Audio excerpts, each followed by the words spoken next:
berhukum kepada hukum yang ditetapkan oleh Allah, termasuk di antara kewajiban yang harus diprioritaskan. Bismillahirrahmanirrahim. Assalamualaikum warahmatullahi wabarakatuh.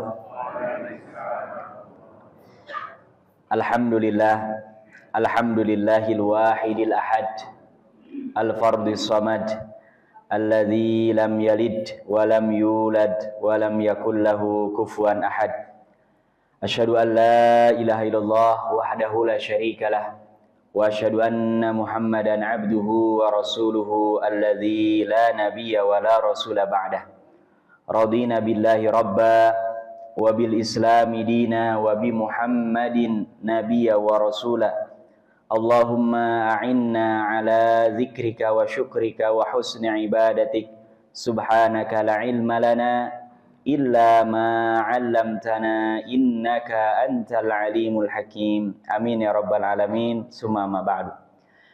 Alhamdulillah wa syukurillah, Bapak Ibu jamaah sekalian rahimakumullah. Pertama-tama kita bersyukur, memperbanyak mengucapkan kalimat tahmid alhamdulillahi rabbil alamin.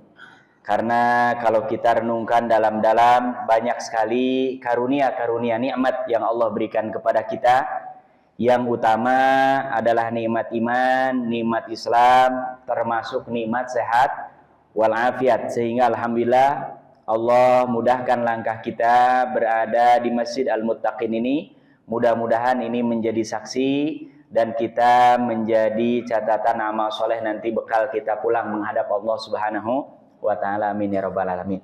Salawat dan salam kita sanjungkan, bacakan kepada Nabi kita Nabi Muhammad sallallahu alaihi wasallam, keluarga, para sahabat, tabi'in, tabi'ut tabi'in, dan kita semua berharap mudah-mudahan mendapatkan syafaat dan dikumpulkan di surganya Allah Subhanahu wa ta'ala. Amin ya rabbal alamin. Kita akan melanjutkan pembahasan kita membaca kitab Nihayatul Alam Asyratus Sa'ah, yaitu tanda-tanda hari kiamat terakhir adalah nomor 80 dan 81, di mana semakin banyak fenomena orang bersaksi tapi tidak bisa membuktikan persaksiannya. Kemudian banyak orang yang bernazar tapi tidak memenuhi nazarnya. Ini sudah tanda-tanda apa? Hari kiamat, dan ini banyak ya. Nomor ke-82, jamaah sekalian yang dirahmati Allah Subhanahu wa taala, mudah-mudahan kita dihindarkan.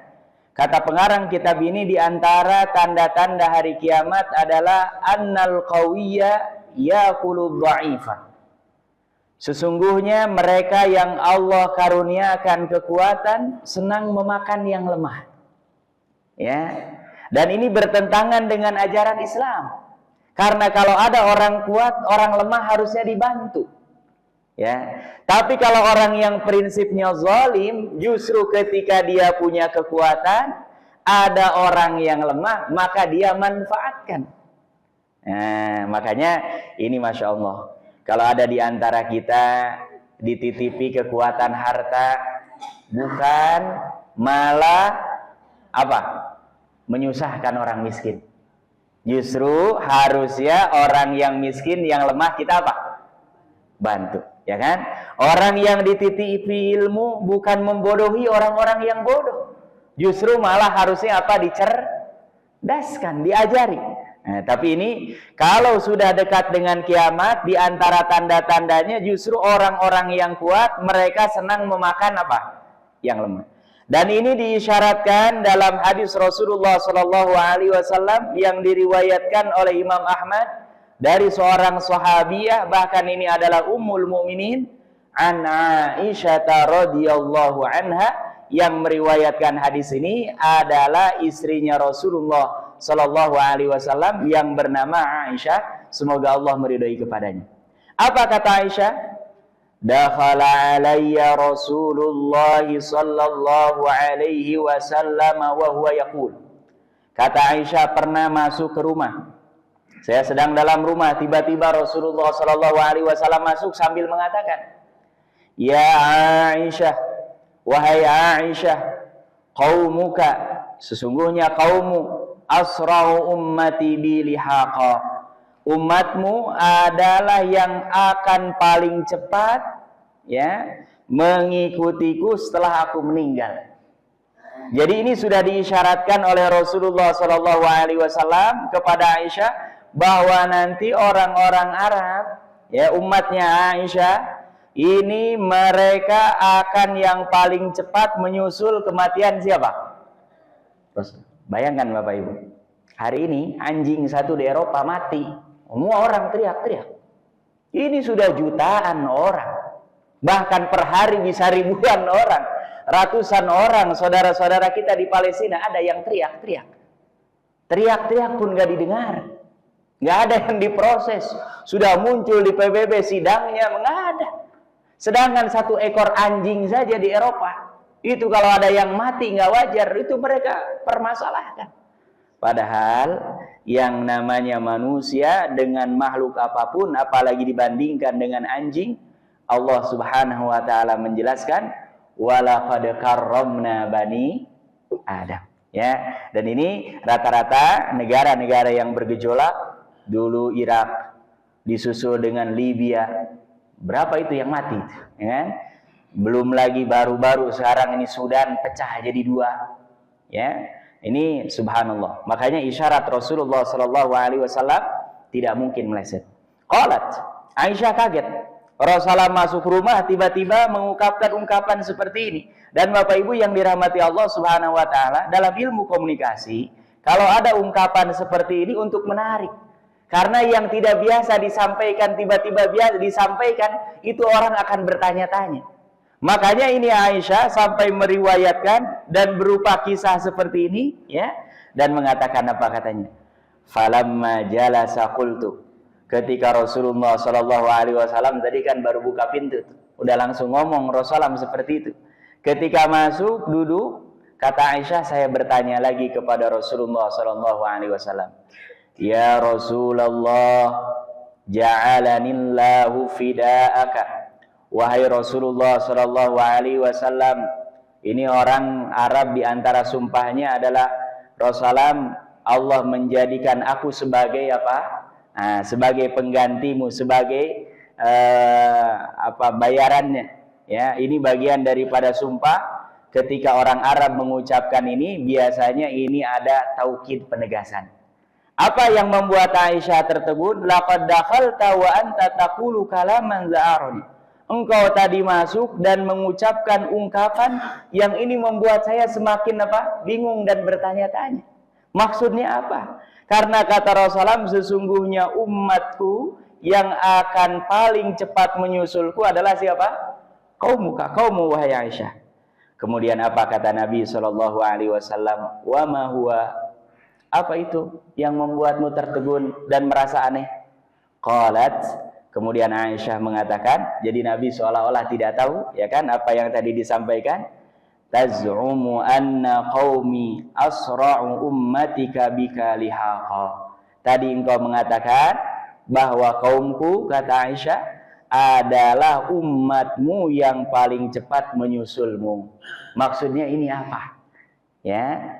Kemudian apa? Kata Rasulullah SAW, nah, iya. Dan kalau Nabi menyampaikan berarti bukan semata-mata menyampaikan, tapi mendapatkan wahyu dari Allah Subhanahu wa taala. Qalat wa mimma dzaka? Kemudian ditanya lagi oleh Aisyah, kemudian kenapa kok? Ya, umatku yang bisa ditetapkan oleh Allah dan kejadian seperti itu yang paling cepat menyusulmu wahai Rasulullah SAW. Nah, ternyata ini alasannya, kata Rasulullah, tastahlihimul manaya. Karena yang namanya kematian melihat umatmu itu seperti makanan yang manis. Dan makanan yang manis rata-rata orang apa? Seneng. Ya, makanya istilah di kita ada apa? Manisan. Ya, orang banyak sarang kolesterol. Nah, ini diabetes karena banyak makan apa? Manis, ya. Jadi seolah-olah kata Rasulullah, umatmu ini, ya, orang-orang Arab ini seperti manisan, bahkan dijelaskan di sini oleh syarahnya bahwasannya seperti saydun hulwun, seperti buruan yang indah, semua orang ingin memburu. Ya, Masya Allah. Bapak Ibu yang dirahmati Allah Subhanahu wa taala, kalau direnungkan, di negara Arab itu ada apa sih? Gersang, gurun, ya kan? Air susah. Tapi kenapa semua orang sekarang tertuju, bahkan mereka bikin istilah Timur Tengah? Ya, ternyata ini sudah diisyaratkan oleh siapa? Rasulullah Shallallahu Alaihi Wasallam. Kalau yang zahirnya wallahu taala ala wa alam, hanya karena ada minyak. Dan sekarang minyaknya sudah mau habis, ya kan? Nah, minyaknya sudah, tapi tetap saja dibikin bergejolak seperti itu. Jadi ini kata Rasulullah, karena umatmu ini seperti halnya manisan yang semua orang ingin memetiknya, ingin mengambilnya, ingin memburunya. Qalat, Aisyah bertanya lagi, faqultu fa kaifan nasu ba'da dzalika aw 'inda dzalika. Kemudian kata Aisyah, bagaimana kondisi manusia setelah itu atau ketika peristiwa itu terjadi? Artinya apa, nggak ada yang membela atau mereka kok hanya diam-diam saja? Nah, dijawab oleh Rasulullah Shallallahu Alaihi Wasallam. Ini yang ada kaitannya tadi ya dengan tanda kiamat yang ke-82, karena yang berlaku hukumnya duba yakulu shidadahu di'afahu hatta taquma alaihi musa'ah. Karena yang berlaku pada saat itu bukan yang benar ataupun yang salah, tapi akan berlaku seperti halnya berlaku pada binatang namanya duba. Apa itu duba? Yaitu al-jarad qabla an yatir. Belalang sebelum bisa terbang. Itu disebutnya duba dalam bahasa Arab. Nah, setelah diteliti ternyata Bapak Ibu yang dirahmati Allah, makanya ini Rasulullah pengetahuannya luar biasa, bisa tahu masalah binatang segala. Rasulullah kan nggak pernah kuliah di kebun binatang atau kuliah jurusan apa?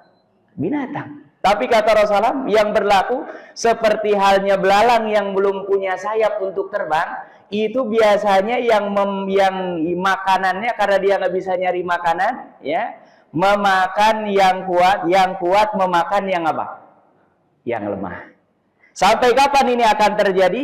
Hatta taquma alaihi musa'ah, sampai terjadinya nanti hari kiamat. Makanya jangan kaget hari ini dan bahkan hari-hari seterusnya, yang akan berkuasa benar salah adalah mereka yang kuat. Yang lemah mau bagaimanapun tetap dia lemah.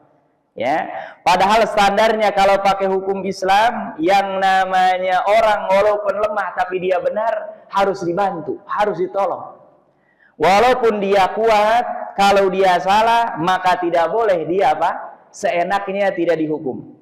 Makanya di zaman Rasulullah Shallallahu Alaihi Wasallam bahkan Rasulullah mengatakan sendiri kepada anaknya Fatimah, wahai Fatimah, ya, seandainya engkau mencuri, niscaya aku akan apa? Potong. Padahal Fatimah itu siapa? Anaknya Rasulullah paling dicintai. Kalau mandi dulu nggak ada jamban, nggak ada toilet, di antara yang megang saternya itu Fatimah. Ya, dan biasanya kalau ada anak diperlakukan itu betapa sayangnya seorang bapak. Ya, tapi Rasulullah tegas, karena bukan karena engkau anak saya, enggak, kalau melanggar.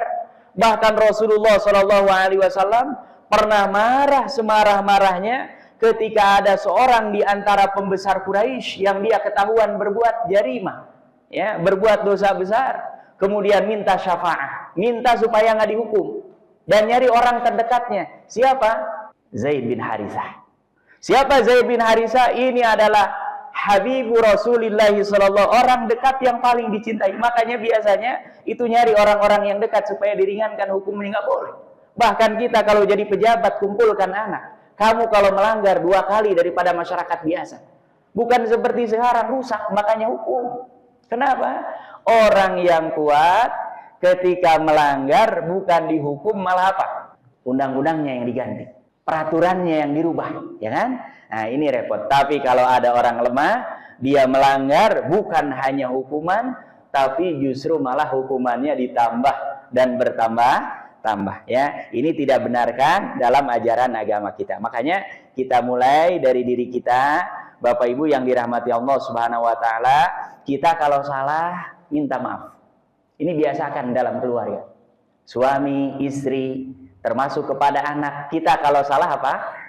Minta maaf dan jangan merasa malu. Karena apa? Orang kalau meminta maaf, yang tadinya manusia, apakah jadi setengah manusia apa enggak? Enggak. Tapi justru menunjukkan kemuliaan akhlak. Dan dia sadar betul, kalau di dunia mungkin dia berkuasa, tapi pada waktunya kita dibatasi oleh ajal, kita akan meninggalkan dunia ini, dan kita nanti akan dimintai pertanggungjawaban di hadapan siapa? Allah Subhanahu wa Ta'ala. Ya, makanya mudah-mudahan ini tidak terjadi. Kalau ada di antara kita yang Allah berikan kekuatan, apalagi kekuasaan, hal apapun, ini bantu orang-orang lemah. Ya, mudah-mudahan dengan itu kita mendapatkan pahala dari Allah Subhanahu wa Ta'ala. Ini sudah terjadi apa belum? Nah, sudah terjadi banyak, ya, banyak sekali. Kemudian yang selanjutnya, tanda kiamat nomor 83. Tarkul hukmi bima anzalallah. Yaitu akan banyak terjadi di mana orang meninggalkan berhukum daripada yang sudah ditetapkan oleh siapa? Allah Subhanahu wa Ta'ala. Jadi ini ada aturan Allah, ini ada aturan bukan Allah. Mereka lebih milih aturan yang dibuat oleh selain Allah. Bahkan banyak yang memprotes aturan Allah. Yang paling sering apa? Biasanya ibu-ibu, nih perempuan. Perempuan dalam Islam rugi. Masa warisan saja setengah laki? Masya Allah. Ya kan? Padahal tidak mungkin. Allah mengatur, memerintahkan sesuatu, pasti itu adalah yang terbaik. Bapak Ibu, silahkan cari ikan, kenikmatannya dalam air. Dan airnya jangan air yang lain, air tawar. Ya kan? Bapak Ibu mau beli ikan apapun, minuman yang paling mahal, masukkan ikan di situ, apalagi dibawa ke hotel umumnya, ke darat dikasih sleeping bag yang paling tebal, paling mahal. Ikan bahagia apa enggak? Mati dia. Karena kebahagiaan ikan di mana?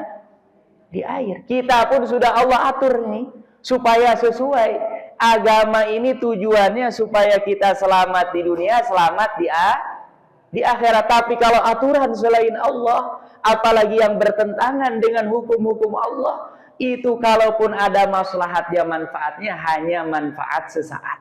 Yakin, seyakin-yakinnya itu pada waktunya justru akan memberikan banyak madorot kepada siapa? Kepada kita. Ya, makanya selalu kita dalam beribadah, apalagi berakidah, termasuk bermuamalah, lihat ada hukum Allah nggak ngatur di situ. Kalau ada hukum Allah yang ngatur di situ, pakai itu. Jangan ragu, jangan bimbang. Mau dikucilkan orang, mau dianggap orang aneh, ya kan? Karena banyak orang soleh sekarang dianggap orang apa? Aneh, ya kan? Orang sholat ke masjid kok dianggap, ih aneh ini orang, tumben. Biasanya juga ada begitu tuh. Ya. Padahal orang sholat di masjid, minimal kalaupun dia tidak mengatakan hukumnya wajib atau sunnah muakkadah, pasti pahalanya lebih besar daripada yang sholat apa? Sendirian. Tapi banyak kadang-kadang lewat, tumben nih orang. Ya, nah ini ya. Nah, makanya kita kalau ada hukum Allah dan hukum selain Allah, pastikan pilih apa yang ditetapkan oleh Allah Subhanahu wa Ta'ala. Kenapa? Karena al-hukmu bima anzalallah min aujabil wajibat. Berhukum kepada hukum yang ditetapkan oleh Allah termasuk di antara kewajiban yang harus diprioritaskan. Ya. Karena apa? Bapak Ibu yang dirahmati Allah Subhanahu wa Ta'ala, ini kita yang menciptakan kita siapa? Allah. Yang memberikan rezeki kita siapa? Allah. Kita tinggal di mana? Di bumi Allah. Wajar kalau Allah ngatur, ya kan? Sama dengan kalau ada orang masuk ke rumah kita, kita atur, wajar apa enggak? Wajar. Dan Allah ngatur itu bukan untuk keuntungan Allah, tapi justru untuk menjaga supaya hamba-hamba Allah nanti bisa selamat dunia sampai akhirat, ya. Dan ini ancamannya dalam Al-Qur'an, Bapak Ibu yang dirahmati Allah Subhanahu wa Ta'ala, berat, ya. Wa man lam yahkum bima anzalallahu faulaika humul kafirun. Surah Al-Maidah ayat 44. Bahkan ini lafalnya beda-beda, ya. Ini diulang 3 kali terkait dengan ancaman orang yang tidak berhukum atas apa yang sudah ditetapkan oleh siapa? Allah Subhanahu wa Ta'ala. Apa kata Allah? Wa man lam yahkum. Dan siapa yang tidak berhukum, tidak mengambil hukum bima anzalallah, atas apa yang sudah diturunkan oleh Allah, ditetapkan oleh Allah, apa kata Allah Subhanahu wa taala? Faulaika humul kafirun. Maka mereka itulah termasuk golongan orang-orang apa? Kafir. Subhanallah. Ya, subhanallah. Tapi praktek di lapangannya ini harus detail. Jangan orang nggak menjalankan satu dianggap apa? Kafir. Ya, harus dilihat ini babnya bab apa? Bab akidah. Ini biasanya deliknya tinggi. Bab ibadah tinggi. Tapi kalau bab muamalah banyak yang sifatnya fleksibel. Ya, bisa berubah, bisa disesuaikan. Nah, makanya ini kita harus hati-hati, juga tidak boleh membaca ayat ini setiap kali melihat orang yang tidak melakukan apa yang kita anggap ya bahwa seharusnya begini, kita langsung cap, apalagi disebutkan secara lafal kamu kafir. Nah, ini berbahaya ya, karena yang berhak untuk menyampaikan menilai seseorang itu kafir dalam Islam adalah siapa? Al-Qadhi, yaitu hakim yang memang ditunjuk oleh negara, ya, mereka memiliki kapasitas. Wa fi akhir zaman, kata pengarang kitab ini, di akhir zaman tanqudu ural Islam urwatan urwatan. Ikatan-ikatan Islam yang membuat Islam ini kokoh seikat akan apa? Copot, nyicil. Ya. Bapak Ibu yang dirahmati Allah Subhanahu wa taala, banyak sekali di antara kita yang lalai khususnya bab warisan nih. Ya, saya paling pusing kalau ditanya bab warisan. Kenapa? Karena ditanya balik rata-rata ternyata warisannya harusnya dibagikan 1-2 generasi sebelumnya. Nah, ini kan nggak bisa langsung dibagi ketika yang di bawah ini harus dirunut dulu kemana? Ke atas, baru sisa hartanya, oh ini begini punya dia. Tapi ini kadang-kadang orangnya sudah meninggal, ini yang ahli warisnya sekarang tinggal cucu-cucunya. Nah, ini harus dirunut dulu ke atas. Ya, padahal semua orang tahu dalam Islam ada yang namanya apa? Hukum waris, tapi ditunda-tunda. Ya, nah ini makanya saya juga mengingatkan ini, kalau ada di antara kita yang belum ini segera bagikan. Tambah lama tambah mumet. Dan idealnya memang kalau bisa sebelum dikuburkan sudah selesai pembagian lebih baik. Hanya di kita memang tidak budaya seperti itu. Karena semakin ditunda itu biasanya semakin apa? Nah, nggak dibagi-bagi. Dan kadang-kadang jadi rumit masalahnya. Ya. Dan yang kedua, boleh jadi dulu dia ahli waris, dia malah meninggalkan, dia sudah bukan ahli waris lagi. Padahal dulu ada jatah dia yang belum dia terima, sehingga nanti sulit untuk membaginya. Ya, nah, termasuk yang saya ingatkan ini masyarakat kota khususnya. Hukum awalnya yang namanya rumah adalah kewajiban suami untuk istri. Ini rata-rata kita di kota ini beli rumah biayanya suami dengan siapa? Ini nanti pas mau dibagi bingung tuh. Ya, bingung. Makanya ketika kita masih hidup sudah diperjelas saja. Karena rata-rata kita juga nggak menghitung umpamanya dulu suaminya berapa persen tuh nggak ada hitung-hitungannya. Padahal yang namanya harta dalam Islam, jangankan suami istri, anak bapak saja harus jelas ini. Kita kalau ngasih apa? Hadiah. Kadang-kadang kita main nunjuk aja ini buat lu, buat apa ini maksudnya? Hadiah, hibah atau apa? Sehingga apa? Nanti ketika sudah nggak ada, anaknya taunya ini harta bapaknya. Kok tiba-tiba diaku oleh anaknya yang apa? Yang satu. Ini jadi masalah kadang-kadang ya.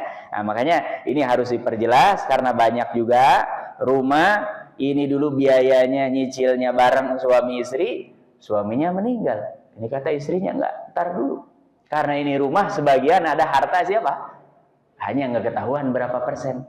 Gitu, karena dulu yang penting bayar saja, nyicil dan apa? Punya rumah. Nah, ini makanya harus dibenahi, dan ini ada kaitannya terkait dengan apa? Hukum Islam ya. Jadi sedikit-sedikit ajaran Islam, hukum-hukum Allah ini akan dipreteli satu-satu kita tinggalkan. Nauzubillah ya. Dan juga hadis yang diriwayatkan dari seorang sahabat namanya Abu Umamah Al-Bahili, juga diriwayatkan oleh Imam Ahmad. Apa kata Abu Umamah Al-Bahili? Anna Rasulullah sallallahu alaihi wasallam, sesungguhnya Rasulullah sallallahu alaihi wasallam qala, beliau bersabda, la yantaqidanna ural Islam urwatan urwata, Kata Rasulullah, sungguh benar pasti yang namanya ikatan Islam sepintal-sepintal itu akan apa? Copot. Ya. Fakullama qadat urwatan, setiap kali ikatannya copot satu, ya, maka akan copot ke yang setelahnya. Karena Allah Bapak Ibu kalau ngikat tali tambang gunting satu, kan yang lain juga jadi apa? Nah, terbuka, kendor minimal. Ya, nah, makanya ini ketika ada satu hukum Allah yang ditinggalkan, ajaran agama yang ditinggalkan, maka akan berefek kepada yang lain. Satu, ya. Dan apa kata Rasulullah? Wa awwaluhunna naqdan, dan yang pertama kali copot daripada ikatan Islam al-hukum, yaitu yang ada kaitannya dengan ayat apa? Hukum. Dan saya nggak tahu, wallahu taala. Kalau kita baca, menghafal ayat-ayat Quran terkait dengan hukum itu berat. Ya, Bapak Ibu ulang-ulang di surah Al-Baqarah, An-Nisa, Ali Imran, ayat-ayat yang berbicara tentang hukum itu bacanya berat. Dan memang berhukum kepada Allah, kalau kita mengikuti hawa nafsu pasti apa? Berat. Tapi kalau kita yang imannya 100% kepada ini Allah yang ngatur, ringan. Ya, ini jadi berhukum ini, ya, yang pertama kali yang akan apa? Wa akhiruhunna shalah, dan yang terakhir yang akan ditinggalkan daripada ikatan ajaran Islam oleh umat manusia, oleh kaum muslimin adalah apa? Salat. Makanya orang kalau sudah nggak salat, ini berat, ya, ini berat. Karena kata Rasulullah, ini yang paling apa? Terakhir, ya. Makanya Bapak Ibu yang dirahmati Allah Subhanahu wa taala, ayo kita mulai dari diri sendiri, ya. Kita sama-sama, kalau semua kaum muslimin punya kesadaran menegakkan hukum Allah dalam dirinya masing-masing, akan tegak di bumi Allah. Tapi kita mau dibikin ada presiden tiba-tiba ini semuanya ganti dengan ajaran Islam, masyarakatnya nggak mau, kira-kira bisa tegak apa enggak? Nggak akan. Makanya kita mulai dari diri kita sendiri, kemudian mulai dari rumah. Dan hukum Allah itu jangan diingatnya kisos, diingatnya apa? Semua kalau ditegakkan makmur semua, nikmat semua hidup ini. Ya, orang kalau berbicara hukum Islam selalu yang terbayang seolah-olah apa? Kisos, seolah-olah apa? Dibunuh. Itu. Padahal orang sampai ke kisos, sampai dibunuh, dipancung itu prosesnya lebih susah daripada hukum yang dibuat oleh Belanda sekarang. Bapak Ibu mohon maaf ya. Kalau ada di antara kita yang mempersaksikan di pengadilan, saya melihat orang berzina. Apa kata para ulama? Harus orang ini melihatnya seperti halnya ember masuk ke dalam sumur. Artinya bukan dia sepintas, harus benar-benar lihat gini melototin gitu. Tambah lagi harus tambah 3 orang. Kalau saya sendiri nggak bisa diterima, saya tetap lapor, malah saya yang dihukum. Karena apa? Ini terkait dengan apa? Kehormatan. Jadi nggak mudah dalam Islam. Termasuk gak semua orang mencuri itu langsung potong tangan. Harus ada pembuktiannya. Yang kedua, nyurinya berapa? Sampai nisab apa enggak? Kalau nggak nyampe nisab, ada hukuman. Tapi bukan apa?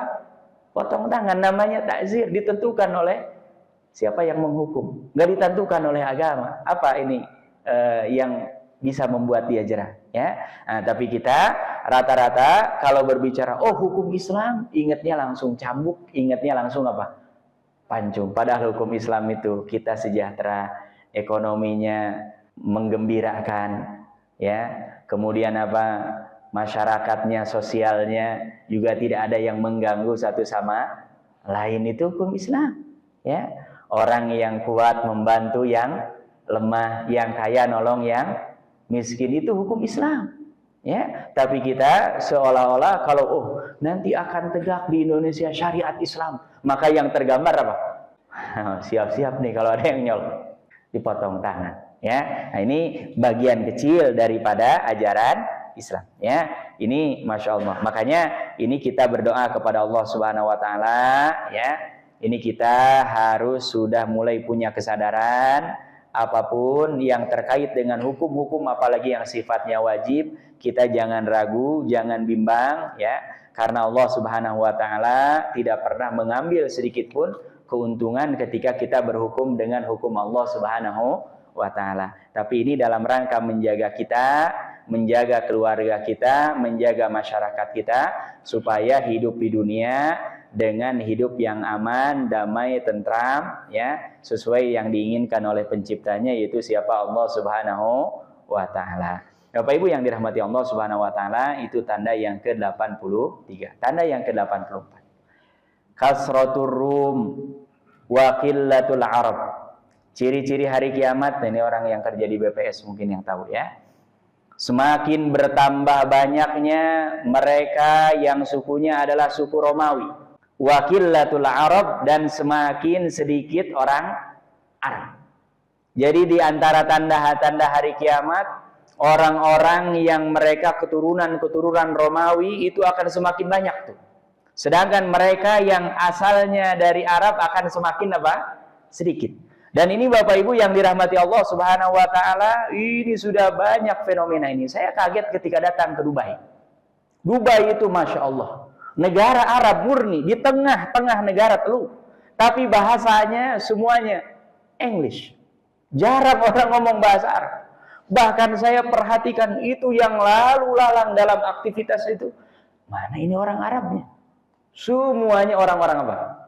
Eropa semua. Entah dari Amerika, dari mana. Tapi rata-rata mereka bukan orang Arab. Dan termasuk bahasa yang digunakan pun bahasa apa? Bahasa Inggris. Ya, padahal ini di negara apa? Arab. Ya kan? Di negara Arab. Ini sudah banyak kebijakan-kebijakan seperti itu. Karena beberapa negara Arab seperti Dubai, mereka membolehkan orang luar punya rumah. Boleh bisnis tanpa ada tax, tanpa ada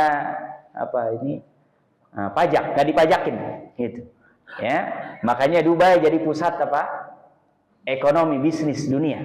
Karena orang-orang pengusaha besar datang di situ. Karena mereka mau bikin apa? Mau bikin, nggak dipajakin. Dan ternyata sebagian orang menganggapnya gila, ternyata Dubai secara ekonominya naik. Tapi masalahnya budayanya jadi rusak. Karena apa? Yang utama bahasanya pun hilang. Bapak Ibu jangan kaget kalau ke Dubai, itu hampir bisa dipastikan mungkin 80% orang ngomongnya sudah pakai bahasa Inggris. Ya, nah ini betapa nanti orang-orang keturunan Romawi ini mereka akan tambah banyak, sedangkan orang Arab akan semakin apa? Sedikit. Siapa yang dimaksud dengan Arum Romawi di sini? Hum man yutlaqu alaihimul yaum al-urubiyun wal Amerika. Kata pengarang kitab ini, yang dimaksud dengan keturunan Romawi hari ini adalah mereka yang kita sebut dengan orang Eropa dan orang Amerika. Ya. Kenapa mereka dinisbatkan kepada Rum? Karena asalnya nisbatun ilal Asfar ibni Rum ibnu Isu ibnu Ishaq ibn Ibrahim. Karena mereka dinisbatkan kepada Al-Asfar. Asfar itu kuning, makanya kulitnya mereka agak kuningan. Ya. Nah, ini mereka semakin banyak, ya Bapak Ibu yang dirahmati Allah Subhanahu wa taala, sedangkan orang Arab jumlahnya semakin sedikit. Sedikit karena apa? Peperangan. Sedikit karena apa? Semakin banyak sekarang orang makin sini, budaya-budaya barat semakin masuk. Tandanya apa? Orang semakin tinggi pendidikannya, semakin gak mau punya anak. Bapak Ibu cek, ini kata-kata kita yang sudah dari awal tinggal di kota, jumlah anaknya pasti lebih sedikit daripada orang tua kita yang tinggal di kampung. Padahal kalau ngitung secara ekonomi harusnya semakin siap punya anak, ya kan? Dibandingkan dengan siapa? Orang tua kita. Nah ini ternyata terjadinya terbalik. Dari mana riwayatnya? Riwayat hadis yang diriwayatkan dari Amr bin As. Kata Amr bin As, taqumus sa'ah. Ini seorang sahabat yang mengatakan, dan ternyata nanti dinisbatkan kepada siapa? Rasulullah SAW. Taqumus sa'ah, akan terjadi hari kiamat, warumu aksarun nas, dan orang-orang keturunan Romawi mereka adalah manusia yang jumlahnya paling banyak. Faqala Amr bin As, ketika ada orang yang mengatakan ini, kata Amr bin As, absir ma taqul, coba terangkan apa yang engkau katakan. Dari mana ini sumbernya? Kok bisa mereka-reka? Ini terjadi ketika Rasulullah SAW masih hidup atau setelah wafatnya Rasulullah SAW. Ya, dan Romawi belum apa? Ditundukkan. Tapi orang ini, ya sahabat ini sudah mengatakan ini. Makanya kata Amr bin As, coba terangkan. Qala, dikatakan, aku lulaka, saya mengatakan ini, ma sami'tu min Rasulillahi sallallahu alaihi wasallam, atas apa yang saya dengar dari siapa? Rasulullah sallallahu alaihi wasallam. Ya, jadi Bapak Ibu, para sahabat nggak berani memprediksi sesuatu, apalagi perkara yang gaib, kecuali mereka akan mempertanyakan. Dan kalau sudah dikatakan bahwa ini mereka dengar dari Rasulullah sallallahu alaihi wasallam, mereka baru apa? Percaya. Ya. Faqala Amr bin As. Kata Amr bin As, kalaupun intakun qulta dzaka fihim la khisalan arba'ah. Kalaupun apa yang kau katakan itu akan terjadi kepada mereka, ciri-cirinya ada 4 perkara. Apa katanya? Innahum la asra'un nasi karratan ba'da farrah. Karena sesungguhnya orang-orang Eropa itu karakternya orang yang paling cepat. Mereka kalau diserang, serang balik. Ya, itu ciri-ciri orang Romawi itu. Beda dengan orang-orang yang bukan Romawi, diserang diem. Ya, bahkan malah jadi apa? Mengerut. Ini maknanya kata pengarang kitab ini, annahum idza huzimu au asabathumul karisa sara'u ila tahsini. Mereka kalau ada musibah, ada kecelakaan, ada yang enggak benar, diperbaiki cepat. Nah, lihat di Eropa Bapak Ibu, jarang ada jalan bolong. Jangan tadi, makanya jangankan orang mati, anjing saja mereka pertanyakan, ini kenapa dibunuh ini anjing? Ya, sampai mereka kaget datang di sini ke Indonesia, anjing dimakan. Dan itu saudara-saudara yang seagama dengan mereka, mereka mempertanyakan, bahkan dengan ekspresi ajaib ini. Karena apa? Budaya mereka anjing itu dianggap apa? Nah, binatang yang disayang, ya, nggak boleh diganggu. Ketika ada saudara-saudara di sini yang seagama, anjing dimakan, bahkan dibunuhnya pakai apa? Gini dulu sebelum disembelih. Itu mereka kaget. Kenapa? Karena nggak pakai ajaran agama. Yang namanya budaya dari satu tempat ke tempat lain boleh jadi berbeda. Beda. Bapak Ibu kaget, lihat pecinya orang India. Orang India itu pecinya tengahnya apa? Dibolongin. Kayaknya di Indonesia nggak ada. Ya kan? Kenapa? Ini budaya peci. Ya kan? Nah ini, makanya ini yang pertama, kenapa mereka jumlahnya banyak? Kalau ada yang salah, ada yang kurang, mereka perbaiki cepat tuh orang-orang Eropa tuh ya. Beda dengan orang-orang kita. Ini bolongin jalan nih. Perasaan baru 2-3 bulan yang lalu udah digali lagi. Saya kadang-kadang, ya Allah, ngapain orang tinggi-tinggi sarjana, ada ITB, ada yang baru 2 bulan. Dan yang lebih nyebelin lagi apa? Nggak dibenerin. Orang kita yang pakai motor, apalagi hujan tuh ngerasain betul betapa licinnya. Tapi orang watados saja. Apa watados Bapak Ibu? Wajah tanpa dosa. Nggak ada yang merasa penanggung jawabnya orang-orang, nggak ada. Lewat saja. Ini kalau di Eropa orang-orang Romawi nggak ada kejadian begini. Yang begini diadukan. Bapak Ibu yang saya belum ke Amerika. Ya, orang yang pernah ke Amerika pernah. Kita salah parkir mobil, keluar dari garis. Kan parkiran itu sudah ada garisnya tuh putih itu. Keluar nyerong dikit aja, itu langsung datang satu kompi Satpol PP. Kenapa? Ini orang sudah melanggar. Tapi mereka melakukan ini bukan karena kesadaran, karena takut apa? Dihukum. Harusnya kita yang muslim kesadarannya lebih tinggi. Karena CCTV kita bukan lagi Satpol PP, bukan lagi polisi, tapi siapa? Allah. Ketika melanggar harusnya ada alarm dari sini nih, dalam hati. Mungkin petugas yang nggak melihat, tapi malaikat Allah mencatat dan melihat, dan nanti akan diputar di hari kiamat. Coba kalau ada orang kesadarannya seperti itu, kira-kira jalan bolong itu ada apa enggak? Rata-rata subhanallah, sekarang ke daerah-daerah alhamdulillah ya. Menurut saya ini hikmahnya ada media sosial. Jalan-jalan jelek diviralkan, baru datang ke bupatinya, gubernur, ya Allah salam. Saya bilang ini kacau juga begini memang. Orang kalau nggak viral sekarang mau seapapun nggak akan diproses.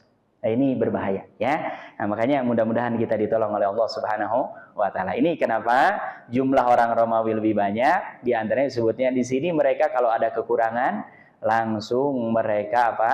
Perbaiki. Yang kedua, wa innahum la khairun nasu limiskinin wa faqirin wa dhaif. Karena mereka adalah manusia yang paling baik perlakuannya terhadap orang miskin, terhadap orang fakir, dan terhadap orang yang lemah. Tapi untuk mereka sendiri, nggak berlaku untuk orang luar. Ya, Bapak Ibu, jadi ada dogma dalam pikiran mereka, orang yang kulit putih itu derajatnya lebih tinggi dengan orang yang kulitnya bukan putih.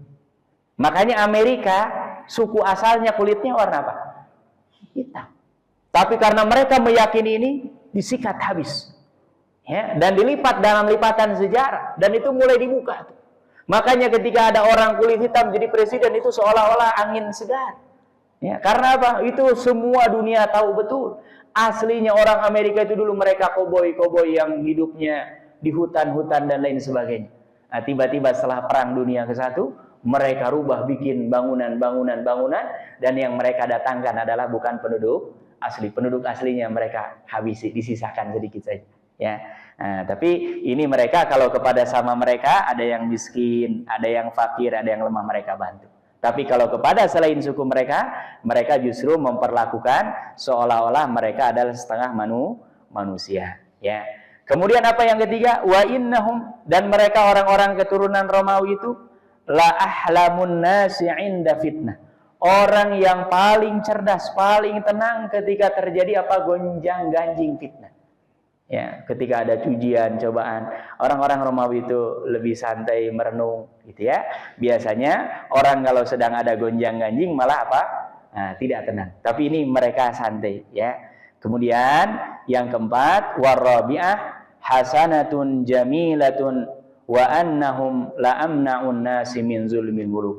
Di antara ciri-ciri orang Romawi itu mereka adalah orang yang pertama kali menentang, paling sengit dalam penentangan ketika raja-raja mereka berbuat kezaliman. Bapak Ibu yang dirahmati Allah, fenomena yang paling menyedihkan hari ini, yang protes terhadap genosida di Palestina, yang paling banyak justru di Eropa, di Amerika. Negara-negara Islam justru adem ayem.